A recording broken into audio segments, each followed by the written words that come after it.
જે પ્રકારે સુરતે વરસાદને ધમરોળ્યું છે, 16 ઇંચથી વધારે વરસાદ ખાબકતા અનેક ઘરો, રોડ, રસ્તા પર પાણી ભરાઈ ચૂક્યું છે.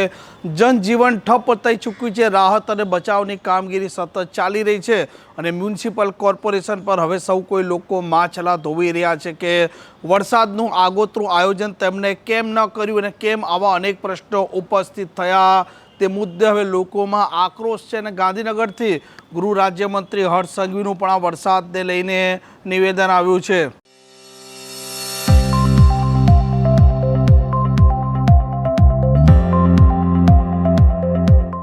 નમસ્કાર, આપ જોઈ રહ્યા છો હોટલાઇન ન્યૂઝ અને હું છું આપની સાથે તોફિક ગાંચી. ચોમાસાની શરૂઆત પહેલાં નગરપાલિકા હોય કે મ્યુનિસિપલ કોર્પોરેશન હોય તે અગાઉથી આ વરસાદને લઈને આગોતરું આયોજન કરતી હોય છે અને જે પ્રકારે ગટરો હોય કે અન્ય જે વ્યવસ્થા હોય છે તેને સાફ સફાઈ અને પાણીનો વહેણ કેવી રીતે નીકળશે તે માટે તે ચોક્કસ પ્લાન પણ ઘડતો હોય છે. પરંતુ જે પ્રકારે સુરતમાં વરસાદ ખાબક્યો, 16 ઇંચથી વધારે વરસાદ ખાબકતા અનેક વિસ્તારોમાં પાણી ભરાય છે, જનજીવન ઠપ થઈ જાય છે અને લોકોના ઘરોમાં પણ પાણી ભરાઈ જતા અનેક લોકો હવે આક્રોશિત બન્યા છે. તેમના ધંધા રોજગાર પણ ઠપ થઈ ચૂક્યા છે અને લાખો રૂપિયાનું પણ સંભવિત તેમને નુકસાન થયું હોય તેવી શક્યતા પણ અત્યારે જોવામાં આવી રહી છે. અને તેના વચ્ચે જે પ્રકારે આ વરસાદ ખાબક્યો છે તેને લઈને ગાંધીનગરથી ગૃહ રાજ્યમંત્રી હર્ષ સંઘવીનું નિવેદન સામે આવ્યું છે. સુરત શહેરમાં છેલ્લા 2 દિવસથી અતિ ભારે વરસાદ આવી રહ્યો છે. છેલ્લા 1.5 દિવસમાં 16 ઇંચથી વધારે વરસાદ સુરત શહેરમાં આવ્યો છે.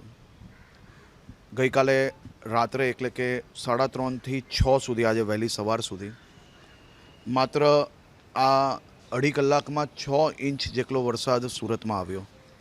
સુરત શહેરના વરાછા ઝોન AB, પુનાગામ, સારોલી અને અન્ય અમુક વિસ્તારોમાં જેમ કે ઘરનાલાઓમાં ખૂબ પાણી ભરાયાના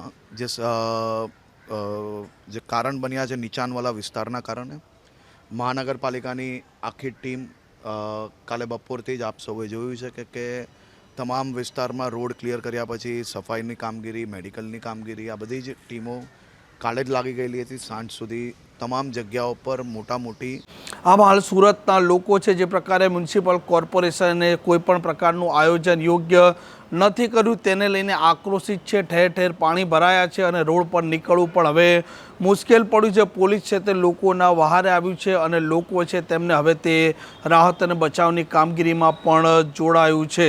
આ પ્રકારના સમાચાર, પ્રકારના અહેવાલ માટે હોટલાઇન ન્યૂઝની આ ચેનલ જોવાનું ને સબસ્ક્રાઈબ કરવાનું ભૂલતા નહીં. નમસ્કાર. આવા પ્રકારના વિડીયો તમને જોવા ગમતા હોય તો હોટલાઇન ન્યૂઝ ચેનલને લાઇક, શેર અને સબસ્ક્રાઈબ કરો.